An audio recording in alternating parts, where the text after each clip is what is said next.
Сәлем балалар, қалдарың қалай? Бүгіннен бастап менің сендерге арнап жазған шығармаммен танысасыңдар. Алдымен менің өмір баяным жайлы бейнебаянға назар салыңдар. Сендерге сәтті күн тілеймін. Зейіндерің ашылсын.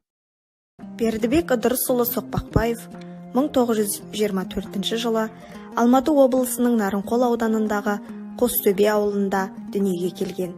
Орта мектепті де сол ауылда бітірді. Кішкентайынан қайсар да ыждағатты бала кедей отбасында тәрбиеленді. Бала Бердібек анасынан 8 жасында айырылды. Және бұл қайғы оның өмірінің соңына дейін үлкен соққы болды. Бердібекті білім атты теңізге ағасы сатылған әкелді. Ол оның білімге деген сүйіспеншілігін тудырды. Алайда ағасы соғыс кезінде қайтыс болып, дүниеден ерте озды. Анасынан айырылған Бердібек Соқпақбаев бала кезінде көп қиындық көрді. Аштық пен ауыр еңбектің, қиындықтың тауқыметіне ұшырады. Дегенмен ол өте білікті және қабілетті бала болып өсті. Өз ортасының алды болған ол мектеп бітіргеннен кейін әскерге барады. Абай атындағы Қазақ педагогикалық институтына оқуға түседі. Институтты бітіргеннен кейін Мәскеудегі жоғары әдеби курстарын тәмамдайды. Қазақ әдебиеті, Балдырған, Жұлдыз газет-журналдарының редакциясында жұмыс істеді. 1952-1970 жылдардың аралығында Қазақстан жазушылар одағында түрлі қызметтер атқарады. Бердібек Соқпақбаев шығармашылық қызметін ақын ретінде бастайды. 1950 жылы оның бұлақ атты алғашқы өлеңдер жинағы жарыққа шықты. Хикаят, яғни повесть, романнан кіші, әңгімеден үлкен шығарма. Ол баяндау түрінде қара сөзбен жазылады. Бұл эпикалық проза жанрының бір түрі. Хикаяттың көлемі емес, көтерген жүгі мен арқа өткен мәселесінің ауқымы шағын. Ахмет Байтұрсынұлы хикаят туралы. Ұлы әңгімеден өресі қысқа, өресі тарлау түрі ұзақ әңгіме деп аталады, дейді. 16 жасар чемпион, бақыт жолы, алыстағы ауылда, балалық шаққа саяхат, дала жұлдызы, Аяжан, Гаухар сынды хикаяттарын жазды.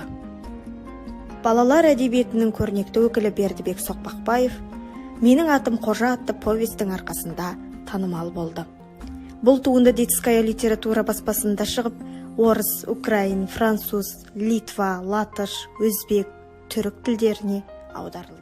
Атым Қожа хикаяты бойынша 1963 жылы Қазақфильм кино студиясында көркем фильм түсіріліп, 1967 жылы Канн қаласында өткен балалар мен жасөспірімдер фильмдерінің халықаралық фестивалінде арнайы жүлдеге ие болды. Бердібек Соқпақбаев «Бозтөбеде бір қыз бар», «Әпендінің айласы», «Менің атым Қожа» тағы да басқа драмалық шығармалар жазды. Жазушының 40 жылдардағы жастар өмірінен жазған «Өлгендер қайтып келмейді» романы орыс тіліне аударылып басылды. Оқушылар, ендеше «Менің атым Қожа» көркем фильмінен үзінді тамашалайық.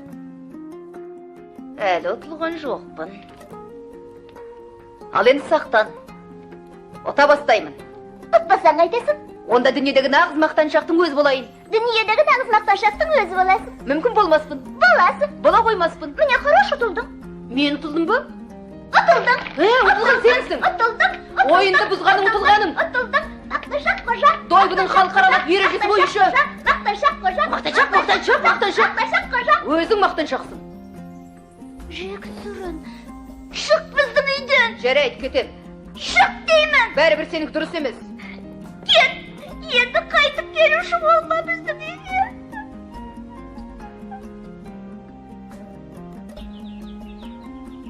Ал жарайды, біз кеттік. Сау бол. Мен саған Қожа көптен бері айтайын деп жүрем. Дойбы ойнағанда қателік менен болды. Шық, мен ғой ұтылған. Бұдан былай дойбы ойнамайықшы. Жарайды.